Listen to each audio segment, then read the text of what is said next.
하나님의 말씀은 고린도후서 4장 16절에서 5장 10절까지 말씀인데, 다 같이 자리에서 일어나셔서 하나님의 말씀을 저와 여러분 한 절씩 교독하도록 하겠습니다. 제가 먼저 4장 16절을 읽겠습니다. 그러므로 우리가 낙심하지 아니하노니 우리의 겉사람은 낡아지나 우리의 속사람은 날로 새로워지도다. 우리가 잠시 받는 환난에 경한 것이 지극히 크고 영원한 영광에 중한 것을 우리에게 이루게 하매니, 우리가 주목하는 것은 보이는 것이 아니요 보이지 않는 것이니, 보이는 것은 잠깐이요 보이지 않는 것은 영원함이라. 만일 땅에 있는 우리의 장막집이 무너지면 하나님께서 지으신 집 곧 손으로 지은 것이 아니요 하늘에 있는 영원한 집이 우리에게 있는 줄 아느니라.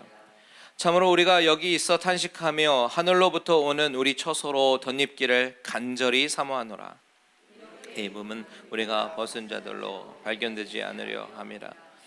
참으로 이 장막에 있는 우리가 짐진 것 같이 탄식하는 것은 벗고자 함이 아니요 오히려 덧입고자 함이니, 죽을 것이 생명에 삼킨 바 되게 하려 함이라. 곧 이것을 우리에게 이루게 하시고 보증으로 성령을 우리에게 주신 이는 하나님이시니라. 그러므로 우리가 항상 담대하여 몸으로 있을 때에는 주와 따로 있는 줄을 아노니, 이는 우리가 믿음으로 행하고 보는 것으로 행하지 아니함이로라. 우리가 담대하여 원하는 바는 차라리 몸을 떠나 주와 함께 있는 그것이라. 그런즉 우리는 몸으로 있든지 떠나든지 주를 기쁘시게 하는 자가 되기를 힘쓰노라. 다 같이 있습니다. 이는 우리가 다 반드시 그리스도의 심판대 앞에 나타나게 되어 각각 선악간에 그 몸으로 행한 것을 따라 받으려 함이라. 아멘. 다 같이 자리에 앉으시겠습니다. 잠시 기도하겠습니다. 하나님 아버지, 감사합니다. 이 시간에 하나님의 말씀이 선포될 때에 우리의 영의 길을 열어주시고 우리의 마음 밭을 옥토밭으로 바꿔주셔서 하나님의 말씀의 씨앗이 뿌려지고 그 말씀에 결실이 맺어지며 열매가 맺어지는 귀한 이 시간 되게 하여 주시옵소서. 우리에게 이해의 능력을 더하여 주사 아버지 하나님 이 말씀의 참 의미를 깨달아 알고 또 그것을 믿음으로 반응하며 순종하며 나아가는 우리 귀한 믿음의 식구들 되게 하여 주시옵소서. 예수님의 이름으로 기도합니다. 아멘. 지난주에 깊은 산속을 다녀왔습니다. 정말 창조주 하나님의 그 예술 세계가 얼마나 뛰어난지요. 감탄을 하다가 이제 큰맘 먹고 하이킹을 하게 되었어요. 하이킹 코스가 2.8마일이라고 해서 그것도 패밀리 프렌들리 코스라고 소개가 되어 있길래 그 정도는 갈 수 있지 하고 하이킹을 시작했습니다. 그 코스 끝에는 멋진 레이크가 있다고 해서 그 레이크를 보고 오는 것이 하이킹 코스의 마지막이었습니다. 그런데 처음부터 계속 오르막길인 거예요. 처음에는 뭐 이것쯤이야 하고 올라가는데, 보시다시피 제가 한 몸매 하지 않습니까? 이게요 점점 막 숨이 차오르는데요. 저기까지만 가면 목적지야 라고 이를 악물고 올라갔더니 거기 위에서 보니까 또다시 올라가는 길이 보이는 겁니다. 그래서 저기까지인가 보다 해서 힘들지만 저기까지는 가야지 하고 힘들게 헉헉거리면서 올라갔는데, 거기 도착하니까 또다시 올라가는 길이 보이는 거예요. 그래서 저기가 드디어 마지막이겠구나. 지금까지 올라온 거 아까워서라도 간다. 그래서 힘을 다해서 이제 세 번째 있는 그 언덕까지 올라갔습니다. 겨우겨우 갔습니다. 숨이 여기까지 올라왔습니다. 그런데 마침 내려오는 사람이 그러더라고요. 너 이제 절반 왔어. 그러는 거예요. 그때 느껴지는 절망감이요. 나 이제 도저히 못 가겠다. 포기. 여보, 난 여기까지인가 보. 그랬더니 이제 제 아내가 그러더라고요. 지난주에 포기하지 말라고 설교해놓고선 그렇게 포기한다고. 저는 이번에 다시 한번 느꼈습니다. 우리 인생에서 어려움을 만났을 때에 정말 가장 하기 쉬운 선택은 포기라는 것을 깨달았어요. 교회 생활하다가 좀 시험에 들고 가슴 아픈 일 경험하면 너도 나도 쉽게 교회를 포기합니다. 교회가 여기밖에 없나? 그렇게 생각하죠.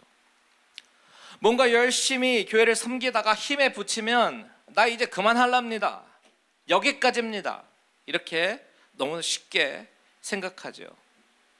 이것이 뭐예요? 오늘 본문에서 바울이 말하는 낙심이라는 단어의 원뜻이다 라고 말씀드렸죠. 엔카케오라는 이 단어의 뜻, give up, lose heart, 이런 뜻을 가진 단어였습니다. 4장 1절에서 바울은 그러므로 우리가 이 직분을 받아 긍휼하심을 입은 대로 낙심하지 아니하고, 바울이 낙심하지 않은 이유, 포기하지 않은 이유가 뭐였어요? 내가 영광의 직분을 가지고 있었다라는 거예요. 하나님이 나에게 복음을 전하는 사명을 주셨는데 그것이 너무나도 영광스러워서 나는 포기할 수 없다. 이것은 하나님이 나를 긍휼히 여기시면서까지 주신 너무나도 귀중하고 소중한 영광스러운 직분이다라고 자랑스러워하는 그 모습, 이것이 바로 바울이 낙심하지 않는 이유, 포기하지 않는 이유라고 말씀을 드렸었습니다. 그러면서 바울이 어떤 말로 이어지냐면 나는 질그릇이라는 거예요.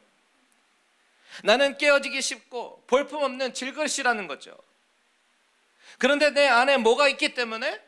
보배가 있기 때문에 내 자체의 능력이 아니라 내 안에 있는 예수 그리스도의 능력으로 내가 존귀하게 되고 내가 가치 있는 그릇이 되고, 그렇기 때문에 사방으로 우겨싸움을 당해도, 답답한 일을 당해도, 박해를 받아도, 거꾸로 땜을 당한다 하더라도 나는 망하지 않는다라고 자신 있게 말하는 것입니다.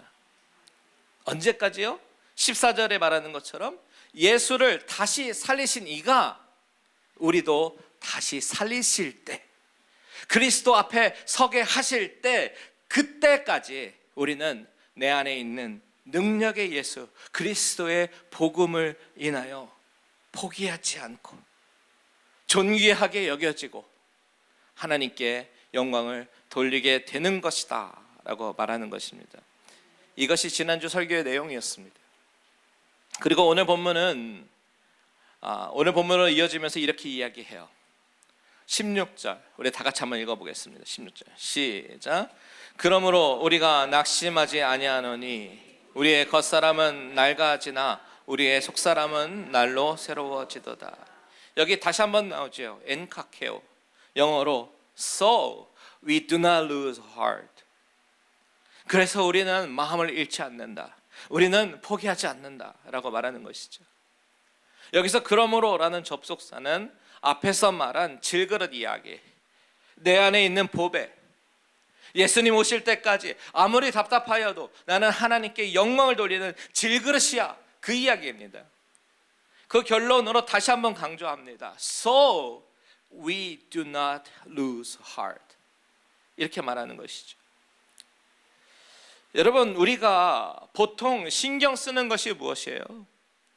나의 본질이 질그릇인데 질그릇처럼 보이지 않게 치장하는 것, 열심히 물감으로 색칠하고 유약을 발라보기도 하고 마치 내가 도자기인 것처럼, 질그릇인데 쉽게 깨어지는 질그릇인데 명품 도자기인 것처럼 막 그림 그리고 색칠하고 난도 그리고 학도 그리고, 그것에 우리는 에너지를 많이 쏟는 것이 사실입니다. 그런데 본질은 뭐예요? 나는 질그릇이다 라는 것입니다. 오히려 질그릇이 깨어질 때, 금이 짜자자작 갈 때, 그렇게 깨어지면 내 안에 있는 빛이 드러나는데, 즉 내 자아가 깨어지면, 이 장의 표현을 빌리면 전쟁의 포로가 되어서 나를 철저하게 포기하게 되면 오히려 승리자가 되신 예수님을 빛나게 하는 존재가 되는데, 그것이 바로 질그릇과 같은 존재죠. 하지만 우리는 이 겉모양을 자꾸만 가꾸려고 한다는 것입니다. 겉모양 가꾸는 거 잘못되었다는 이야기가 아니에요, 여러분. 우리는 이 땅에 발을 붙이고 사는 사람들이기 때문에 세상적인 어떤 스펙도 있어야 되고 내 건강도 갖춰야 되고 필요한 물질도 열심히 노동을 해서 벌어야죠. 그런데 문제는 내가 질그릇이다라는 사실을 자각하지 못하고 인정하지 못하고 나의 온 마음과 정성을 다 이 겉모양을 치장하는 데만 모든 열정을 쏟는다면 그것은 크리스찬의 삶과는 거리가 먼 삶이다라는 것을 말씀드리는 것입니다. 크리스천의 가치관은 어떤 가치관이 되어야 하는가? 예수 믿는 사람은 어떤 삶의 목표와 어떤 모습으로 살아가야 되는가? 바울은 이것을 이야기하는 것이죠. 그래서 바울은 이 편지를 고린도 교회 교인들에게 편지를 쓰면서 You know what? 우리가 정말 집중하고 신경 써야 되는 것은 바로 겉사람이 아니라 속사람이다. 18절처럼 우리가 주목하는 것은 눈에 보이는 것이 아니라 보이지 않는 영원한 것, 이것을 주목해야 한다라고 말을 하는 것입니다. 오늘의 메시지가 바로 이것이에요. 우리가 주목해야 하는 것이 무엇인가? 오늘 우리가 읽은 본문을 잘 보면요, 계속해서 대조가 나오는 것을 보게 됩니다. 차례차례 하나씩 살펴볼까요? 제가 본문에 나오는 대조들을 한번 말씀드릴게요. 4장 16절에 보면 겉사람과 속사람을 이야기하죠. 4장 16절에 환난의 경함과 영광의 중함을 이야기하고 있습니다. 18절에 보이는 것과 보이지 않는 것이 나오고요, 잠깐과 영원이 나옵니다. 그리고 5장 1절로 가면 땅에 있는 장막집과 하늘에 있는 영원한 집이 대조가 됩니다. 5장 3절과 4절에는요 입음과 벗음에 대해서 나오고요, 5장 4절에서는 죽음과 그 생명이 대조가 되어 있고, 그리고 5장 6절과 8절에서는 주님과 따로 있음과 주님과 함께 있음이 대조가 되죠. 5장 7절은 믿음과 보는 것, 이것이 대조가 됩니다. 그러니까 이 많은 대조들을 바울은 왜 지금 이걸 쓰고 있을까요? 그 이유는 뭔가 하면 이 전부 같은 맥락 속에서 지금 이 대조들을 지금 쓰고 있는 것이거든요. 같은 이야기입니다.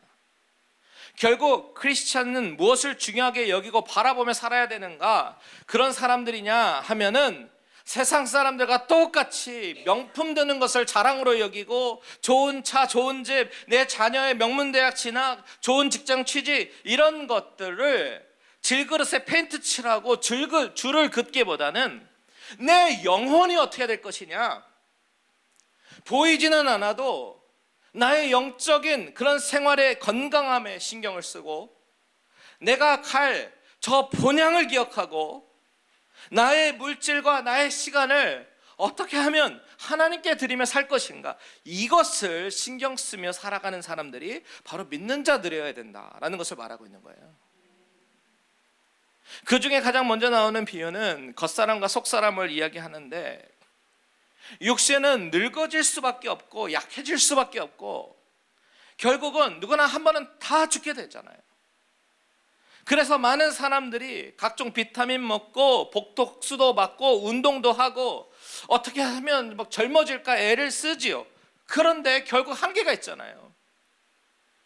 결국은 하나님이 정하신 때, 하나님이 정하신 방법으로 다 부르십니다. 이것은 어쩔 수가 없어요. 그 누가 막겠습니까? 불로초를 구하던 진시황도 죽었는데요.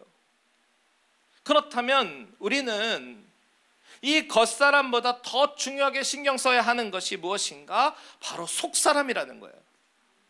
이 말은 겉사람을 돌보지 말라는 이야기가 아니지요. 오해하지 마세요.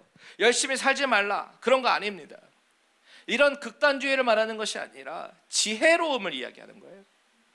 미래를 어떻게 준비하는 것이 지혜로운 것인가? 하나님이 주신 몸, 건강 돌보는 것 지혜로운 것입니다. 성경은 운동하지 말라고 이야기한 적이 없어요. 다만 나의 모든 어떤 대부분의 에너지, 열정과 물질과 이런 어떤 시간, 이런 모든 것들을 내가 메인리 어디에다 쓰는가? 내 겉사람을 위해서 투자하는 그 열정과 시간과 돈만큼 나는 속사람을 위해서 쓰고 있는가? 만일 그렇지 못하면 결국 무너지게 될 때, 무너진다면 어떻게 할 것인가? 이것을 질문하고 있는 것입니다. 5장 1절을 다 같이 한번 읽어볼게요. 시작. 만일 땅에 있는 우리의 장막집이 무너지면 하나님께서 지으신 집, 곧 손으로 지은 것이 아니요 하늘에 있는 영원한 집이 우리에게 있는 줄 아나니라. 여러분, 이 문장을 보면 좀 이상한 게 있습니다. 땅에 있는 장막집, 이게 뭐예요? 우리의 육신을 비유하는 것이죠. 육신이 장막집 같다. 부서지기 쉬운 집, 언젠가는 부서질 집, 이것이 우리의 육체다라는 것입니다. 4장 16절의 표현을 빌리면 낡아지는 겉사람, 이것이 장막집이에요. 아마 바울이 천막 만드는 일을 하다 보니까 이 장막에 대한 비유가 쉽게 나온 것 같아요. 그리고 이 장막집이 무너진다라고 하는 것은 뭐예요? 언젠가 누구나 다 맞게 될 죽음, 그것을 말하는 것입니다. 그런데 그 이후에는 하늘에 있는 영원한 집이 있는 줄 아느니라. 여러분 믿으십니까?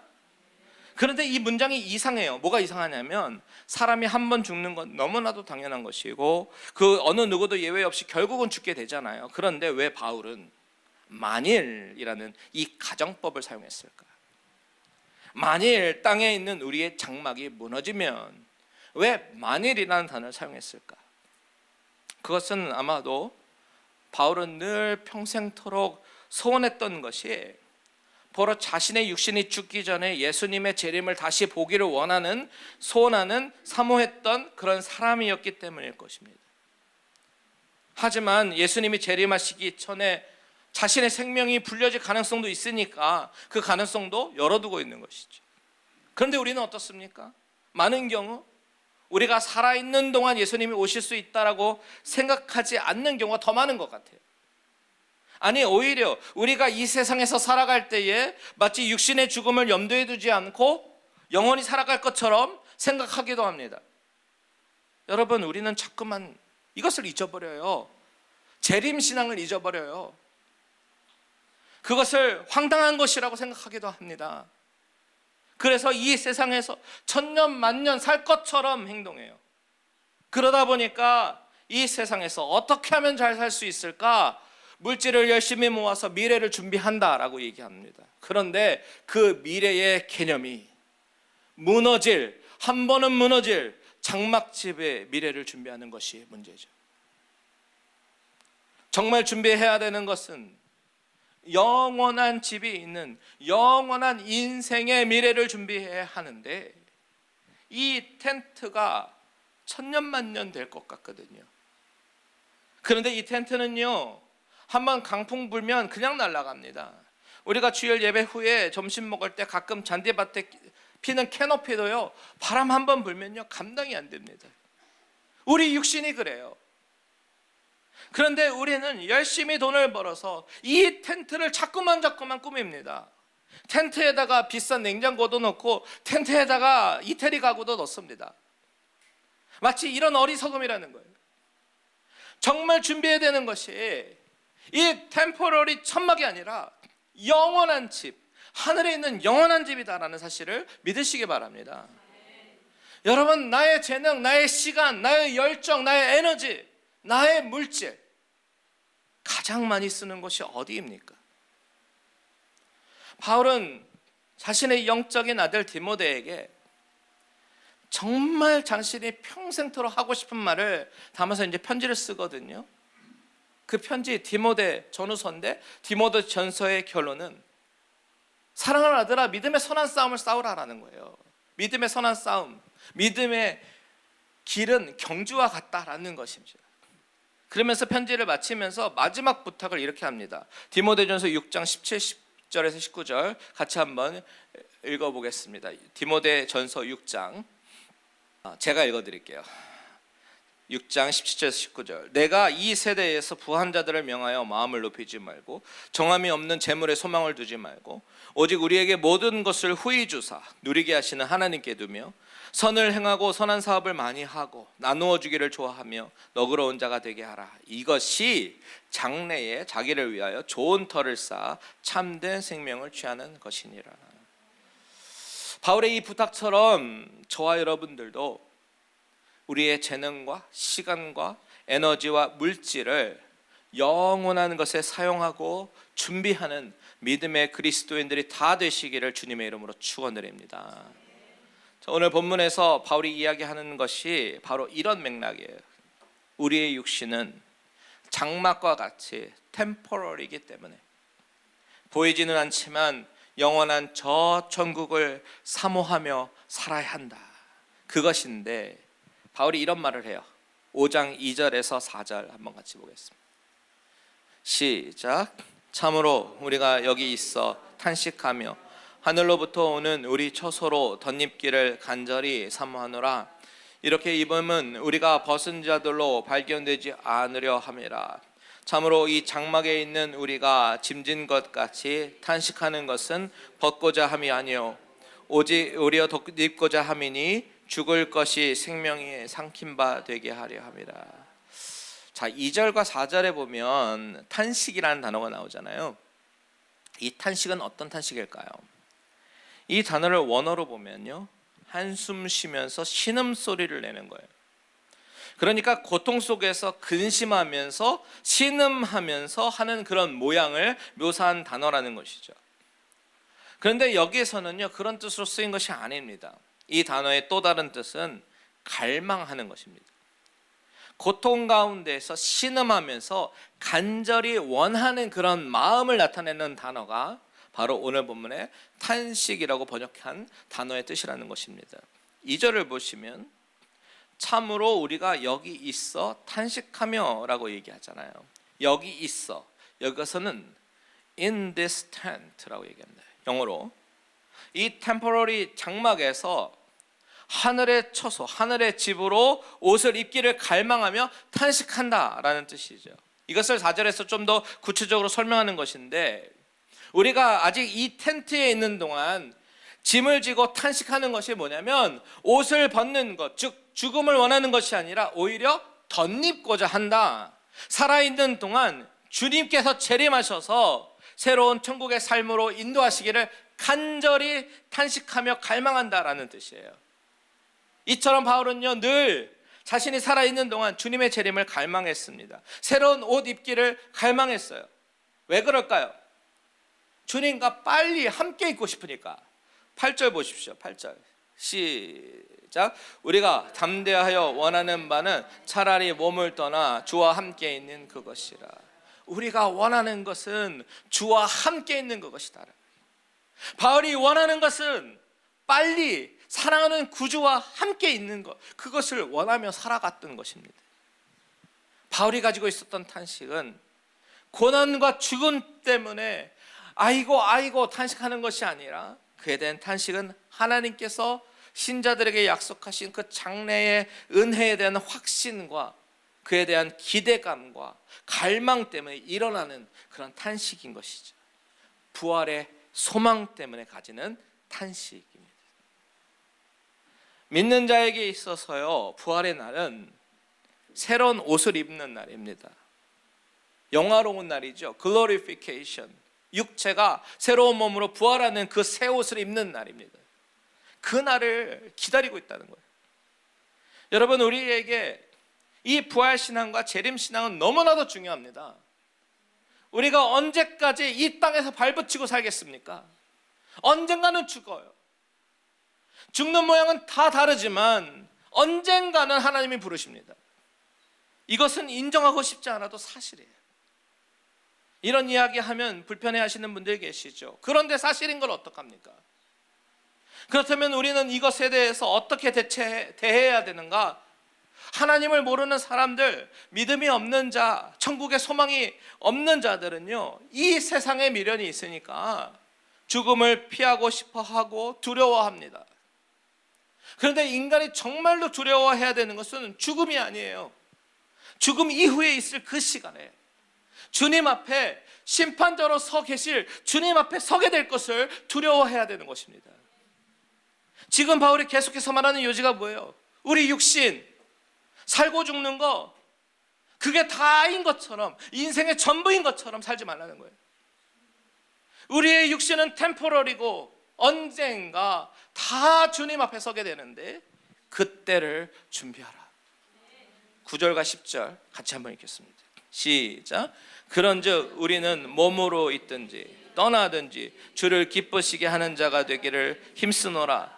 이는 우리가 다 반드시 그리스도의 심판대 앞에 나타나게 되어 각각 선악간에 그 몸으로 행한 것을 따라 받으려 함이라. 아멘. 그리스도의 심판대 앞에 서게 됩니다. 이것은 틀림없는 사실이에요. 그렇기 때문에 바울의 권면은 9절에 몸으로 있든지 떠나든지, 즉 육체의 몸으로 살든지 아니면 죽든지 주를 기쁘시게 하는 자가 되기를 힘쓰노라, 이렇게 말하는 거예요. 여러분, 바로 이때 주를 믿는 자, 예수 그리스도의 보혈의 공로로 말미암아 구속을 받은 그런 백성은 구원을 못 받고 영원한 불의 심판으로 받는 것이 아니라 그저 평가와 분별과 판단을 받게 되죠. 그렇기 때문에 우리는 이 땅에서 천막과 같은 템포러리의 삶 가운데 그날 반드시 필요한 믿음을 준비해야 되고, 어떤 상급을 받게 될 것인가, 그 상급을 이 땅에서 반드시 준비해야 되는 줄 믿습니다. 말씀을 마무리하겠습니다. 바울은 자신의 모든 열정과 에너지를 질그릇과 같은 겉사람에 쏟기보다는 확신을 가지고 미래의 영광에 초점을 맞추고 살았습니다. 그가 결정한 것은 눈에 보이는 것보다 보이지 않는 것, 주께서 약속하시고 성령으로 보증하신 그 장래의 영광을 믿음으로 주목하며 살기로 작정했어요. 그래서 이 땅에서는 믿음의 길을 걸어가는 것, 이 땅에서는 한 발자국 한 발자국 늘 믿음의 삶을 걸어가는 것이 바로 우리가 해야 될 일입니다. 주님 다시 만날 때까지 오직 믿음으로 나아가는 것, 이것이 우리가 해야 하는 일이라는 거예요. 바로 이것과 일맥상통한 말씀이 유다서에 나오는데요, 유다서 잠시 가볼까요? 1장 20절 같이 한번 읽겠습니다. 시작. 사랑하는 자들아, 너희는 너희의 지극히 거룩한 믿음 위에 자신을 세우며 성령으로 기도하며. 자, 여기 보면요, 거룩한 믿음 위에 자신을 어떻게 하라고요? 세우라. 여기서 세우다라는 말은 원어적인 뜻이 make a foundation of the building 이라는 뜻이에요. 건축할 때, 빌딩을 세울 때 기초를 단단히 세우는 것을 의미하는 것입니다. 그런데 그 기초를 어디 위에 세우라고요? 믿음 위에. 우리는 어쩌면 이런 빌딩을 세우는 기초를 열심히 세워나가고 있는 그런 사람들입니다. 신앙의 길이 그런 것이죠. 믿음의 기초 위에 빌딩을 세워나가는 사람들. 그런데 그 빌딩이 언제까지 계속되냐? 주님 만나는 그날까지 계속되는 거예요. 저 천국에 세워나가는 저와 여러분의 영원한 그 처소가 완성되는 그날까지. 여러분 기억하십시오.